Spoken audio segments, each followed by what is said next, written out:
Hi there, folks. As we head into the 2023 baseball season at the amateur level, let's look at the very best of the 2025 arms. This is Class Review. Super sophomores, the arms left and right on the mound, and excited to do it as we head into the upcoming season. Jeremy Brown, the great rider and scout who receives all the commitment from these athletes and then shares them with the world. H, happy holidays, happy new year to you, all the pleasantries. Thanks for hanging out with us. Absolutely. Same to you, son, and thanks for having me. What stands out most about this class? When you get, let me rephrase that even better, because when you get to this age, I feel like you're starting to see guys that focus. In other words, a couple years back, it's, well, he can pitch. He plays short, but he can pitch. We're seeing a little bit more focus on the pitcher only, and now the guys are starting to focus on the mound at this sophomore age. Is that correct? Absolutely, and you're kind of seeing that in reverse, too. There were some guys that came to the 13U Festival almost as primary arms who could swing it a little bit. Now they can really swing it, and the arm's kind of an afterthought. So you're kind of getting to see who these kids are as prospects now that you're kind of getting into the nitty-gritty of figuring out just what you are in terms of being a MLB-type prospect. Well, let's start with the most unique of all young men on this whole list that you're going to talk about, because he's 6'7", and he's a sophomore. He may be 6'8" as we air this on Perfect Game TV. His name's Sam Cozart, and he's a Mississippi State commit. But I think what's interesting about him, Jeremy, is that he's been playing at big boy events, junior and senior and high school events, since, because of his older brothers, since he was in 7th grade. Who was he then, and where is he now in your mind? I mean, what Sam Cozart's done on the mound is nothing short of, like, incredible, I guess is probably the best word. He's already been to 4 Jupiters. He's thrown in 4 WWBA World Championships, and he's only beginning his sophomore year of high school, which means theoretically he could have another 2, maybe 3, 2 more. So he could end with 6 appearances in Jupiter, which is just unheard of, never happened before. And when he was back at 13, he was huge. He was in command of the strike zone, multiple pitches for strikes, could put it where he wanted. Now we're seeing the same thing, but we're seeing 93 on the radar gun as opposed to that 86. And the 86 back at 13U in and of itself is something to write home about. Now he's throwing 93, he's ginormous, and he's in complete control whenever he's on the mound. Jeremy mentioned it, the World Wood Bat Association World Championship, a senior-only event, really, unless you sneak in maybe as a junior or a sophomore. He pitched in that event when he was a 7th grader, and he fit in very fine, throwing 86 miles an hour. Over the last couple of years, we've had many great conversations. We pieced them together now. From about a year and a half ago, here's a wonderful feature where we get to know the big, tall Sam Cozart. My name is Sam Cozart. I'm a right-handed pitcher. I'm 6'6", 6'7", and always a presence on the mound and on the field. My projected height is 7'2". At the 13, I was just this young kid who had a dream of playing at the professional level, and now I'm starting to really grasp what I could do. I'm filled out physically, mentally I'm sharp, and I feel like there's nobody I can't get out in baseball. My dad is a college coach, and he's always been there for me. He always is there watching me pitch, and my mom, she'll go anywhere for me. She'll do anything. She's put her life and put work aside for me all the time. And then my middle brother, Jacob, who's going to NC State, he's the one that always pushes me in the workout. He's always in the workout room, always pushing himself, and it helps me to push farther too. And then my oldest brother, who's going to UNC Chapel Hill, he's the one that I always go fishing with. He's always there pushing me to work pitching-wise. I'm Caleb Cozart. I'm Sam Cozart's oldest brother. I would be a sophomore at UNC and right-handed pitcher. And I'm just following him around this summer because he's been following me for I don't know how many years, and I figured I could get back to him one time. I had a hemangioblastoma on my C1, like under my C1 vertebrae on my brainstem. And they found it. I volunteered for a concussion study, and what they do is MRI my brain and spinal cord all the way down. In February of 2020, when they first found it, it was a very small tumor, and it had a cyst around it, a very small cyst. And then in October 2020, we get another MRI. We got them every 6 months, and the cyst had doubled in size. And then coming around in February again, right before we go off to regionals in Texas Tech, the cyst had quadrupled in size. They told me with the area that was in, I would lose motor skills and nervous system. but I wasn't feeling any side effects. And I had promised myself, I was just coming off TJ and I wanted to play my first full year of college baseball. Owed it to my team and my coaches and myself that I needed to play my first full year of college baseball before I got it out. It just wasn't easy to go through. And my brother, that one is the best relaxing partner to be with. It was just everything for me that I had to focus on that. I felt like I had to focus on that even though I was still playing baseball.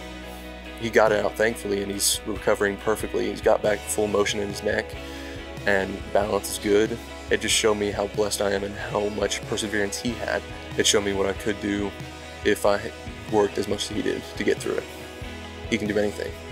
And it just gave me hope that I could be somewhat of a man that he is right now. If a person's in need, I'll always go out of my way to help them.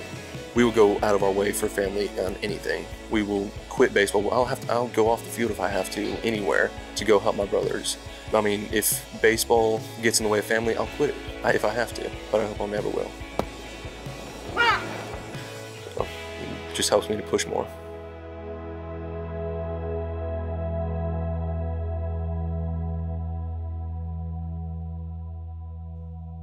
I love how he references brother Caleb because it's such a family affair with the Cozart family. Quick check on his numbers last year. He had a 1.08 ERA, limited time, 16 2/3 innings, but battled back from cancer. Great stuff about Caleb. All right, let's break down some of these righties. I'm going to get my list out. You're going to tell me who some of these players are. He's ranked 11th overall, and there's a trio of Californians that kind of roll that out you right away.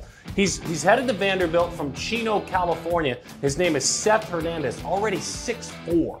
Oh, he's huge, and he's an arm that kind of threw only West Coast early on. That we heard about, you know, it was like, hey, there's this big arm touching low 90s already. I had never seen him personally. Comes out to the East Coast a little bit more this year, and it's a lightning fast arm. The velocity is at low 90s that you've come to expect. He's equally accomplished as a shortstop despite that size. And could be a two-way type, but for now he looks like he's going to be a high-end arm. Obviously he's ranked as high as he is based off what he's done on the mound, and it looks like it's sky-high upside here for Seth Hernandez. Somewhere between LA and San Diego, and then inland just a little bit lies Murrieta, California. So you could pick your travel team, and Vaughn Neckar has picked the San Diego show. That's a fun program. Brian Kane runs it. Bryce Harper played for that program. Now Mikey Romero, a recent high draft pick, played for that program. But Vaughn is a riser in that program. They pull him up on occasion. What have you seen? He's kind of like Cozart, where he's just absolutely ginormous on the mound. He's huge. But for how big he is, it's a very short arm action. He hides it really well through the back. The velocity has crept into the mid-90s already. And it's a no-nonsense approach on the mound. He's coming right at you. He could tell you a fastball's coming, he's going to throw that fastball, then odds are he's going to throw it by you. So Californians again, let's stick one more.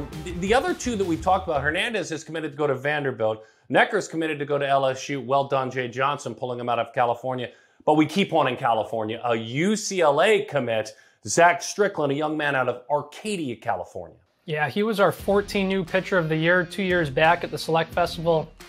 And he kind of fits that mold of what you would expect a UCLA pitcher to look like, where he's very refined. He has full control of his arsenal. However many pitches he wants to throw, he can throw, execute, and locate.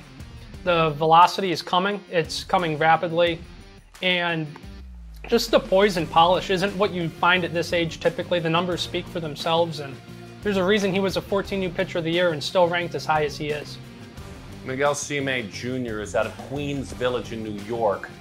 You're a Northeasterner yourself, but this is an urban player. I'm excited to get your take on him. I kind of am always drawn. He's uncommitted. I'm always drawn to the athletes that play urban baseball, the built-in challenges. Who is Miguel as a pitcher? Oh, he's an intimidating presence. I mean, he's physical. He just looks at you and he gives you that mean look, like he's going to try to break your bat on any given fastball. And it is legitimate bowling ball life on a 92, 93 mile an hour fastball. And it's important to note that he's young for the age too. He played 14U this past summer. So despite being a 25 grad, he could be a 2026 based off of age. When you factor that in to just the sheer life of the fastball, the slider that we've seen like rip from batter's box to batter's box when kids are sitting fastball and they're out front just lunging, like they wanted no part of it this summer, and I don't blame them because it is electric stuff from Miguel Sime. You ready for lefties? Absolutely. All right, let's do some lefties. How about Lash out of Charlotte? John Lash out of Charlotte, North Carolina. 6'5" already? Oh, he's another one. I feel like I'm a broken record saying ginormous, but he's huge. He's physical. But what he does on the mound is extremely easy.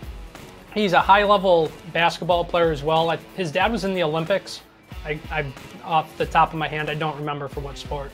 But up to 90, 91 at 14 years old. He's one of those ones, though, like, you could almost see him becoming a bat now with just how much juice is in his swing. So we're going to have to monitor him closely, but regardless, it's a high-level prospect, whether with the bat or on the mound.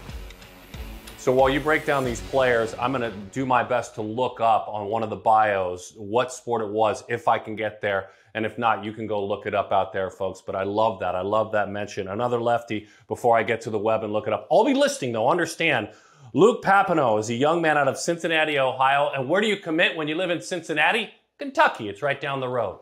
Absolutely. He's an awesome athlete. I mean, where he ends up, he's another one that you could flip a coin and see him being an outfielder with just the left-handed swing, being as fast, fluid, and quick as it is. But then he jumps on the mound, and all those adjectives I just used to describe his swing work awesomely for his arm. Upper 80s fastball, long, fluid through the back. And he's got one of those huge 12-6 curveballs, Barry Zito-like, that he's going to drop in on you, but then he's also going to add some velocity to it, get you to chase it down in the zone. And it's a very uncomfortable at bat when you consider all that coming from the left side. I always like an athlete that has two first names when he steps on the mound, as Taylor Tracy does. It's not Tracy Taylor, it's Taylor Tracy, but I will say it incorrectly. You and I both will. He's going to Tennessee. Yep. There's no messing up where that program is headed. And again, here's another one who just a sophomore, 6'5", 6'6". Oh, and it's legit. Like, it's ever since he was 13, 14, we've seen him, and it's all of that, all of 6'5" and maybe more. It's a fast arm. It's another upper 80s type that came out this fall, and our guy Vinny Servino down in Florida, hey H, you seen this kid? I'm like, yeah, he's really good on the mound. He goes, oh, but have you seen him with the bat? I go, not recently. Like, it was mid-80s when I had seen him at 14U. The fastball velocities continued to climb, but Vinny was raving about the bat. So again, it looks like Tony Vitello and his staff have another high-end two-way type that we're going to have to wait and see where he ultimately ends up come the end of the day. All right, so here's what I want to do. There are a couple of guys, if you don't mind, I want to go to risers, and there's a couple of guys that they're not really being predicted as risers. They've done the rising, and so they deserve to be mentioned on a separate segment, if you don't mind. The first one is Josh Hammond. He's a Wake Forest commit. He's out of High Point, North Carolina. Westchester Country Day is his school. Josh Hammond has just catapulted up this list. Right now, number 17 overall player. Yeah, I mean, before the show, we kind of went and looked, and in the last 4 months, 5 months, he's jumped virtually 300 spots. Prior to his outing in Jupiter, we caught a heads up, a tip on him, like, hey, this is going to be really good. Like I promised, from somebody that we trust, so we made sure to be there. And then the group chat started blowing up after his first inning of work with words we can't repeat. Up to 94, the heavy life, like everything you want in a young prospect, that's what Hammond was bringing to the mound that day, and subsequently jumped the rankings. And I mean, he's kind of writing his own story right now. Lean Mead, Tyler Baird. He's right behind him in the rankings at number 18 from Huntersville, North Carolina. This is an uncommitted available athlete. No, he's uncommitted, but that's by choice. I can promise you he's got his pick of colleges, and every time anybody sees him from our company, all the reports are exactly the same of electric arm. The arm speed immediately stands out. He uses his size to his advantage with huge extension out front. Just like all these other guys, the fastball velocity has continued to jump. Not like a mile per hour here, a mile per hour there, but in chunks. And I don't see that slowing down anytime soon. Okay, here's what I'd like to do, if you don't mind. I'd like to go to the very top of the rankings, only because I've been listening to you experts talk about players who are up there as position players. They have huge bats. It's all left-handed at the top, and we'll get to the bats in another show. But there are two athletes that have made this list, this show, that they're great hitters. They may be first round and number 1 overall picks as hitters, but they can pitch. The number 1 player in the land is out of Downey, California. His name is Noah Franco. Noah Franco can pitch, and how much? Oh, he can pitch. I mean, he's listed as an outfielder. I could go change his profile right now. It's a left-handed pitcher. He'd stay number 1. It's that kind of upside, whether it is with the bat or on the mound. Again, he's another one that we've seen from 13U all the way to present day. jumped from that low 70s, mid 70s, now it's up to 91. It's a fast arm, extended slot, nothing comfortable about it. And the body is one that you see the broad shoulders, and he's going to continue to grow into it. But then you look what he does with the bat, and it's light tower power already. So he's in a good spot. He's another Mississippi State commit, and we'll see if he makes it to Starkville or not. He thought he snuck that right by us, folks. We could change his profile, and Jeremy does have the login to change his profile if we wanted to. He's got that kind of influence. We could change his profile if we wanted to, and he'd still be number one. Dude, that's a massive statement. That would be clipped off all over social media. I'm hoping it is, actually. That's a very good one. But I don't want to let you get out of here until I do it one more time. And this is a guy who's actually my neighbor. He's related to the late Ken Caminiti. He's around the corner from my house. He goes to Saguaro High School. And he took on a weird summer, and it's good. It was perfect for him. He didn't do all of his age events. He played with an 18U team and traveled around the country. His name is Cam Caminiti, and he's on your rankings as an outfielder. He's an LSU commit, but he can pitch too. Cam, I mean, we'll see where he ends up. It's going to be really hard to ignore what he brings to the mound. As you mentioned, he played 18U with the Chicago Cream this summer, or Chi-Town Cream. And at the end of the day, outfielder at 15, 16 years old, or you could have the left-handed pitcher already up to 96, consistent low to mid-90s with a hammer slider, changeup, poise, and everything you want in a young prospect. So he is listed as an outfielder, but for me personally, I'd have a hard time not envisioning what he's going to look like on the mound come a couple years from now, let alone this summer. H, amazing stuff, man. Your insights are great. Thanks for educating us. Absolutely. Thanks for having me. And by the way, there was no edit. I promise there was no edit. John Lash's father, 84 and 88 Olympian in the sport of handball. The sport of handball. Thanks for hanging out with us. All these young athletes aren't jumping into handball. They're jumping into college baseball, and they hope someday into the big leagues. The best in class, taking a look at the class review, the class of 2025 in the arms. We'll have all of these all around content-wise from freshmen all the way to senior as we head into the 2023 season, draft, summer, and all that comes ahead. Thanks for hanging out with H and I right here on Perfect Game TV.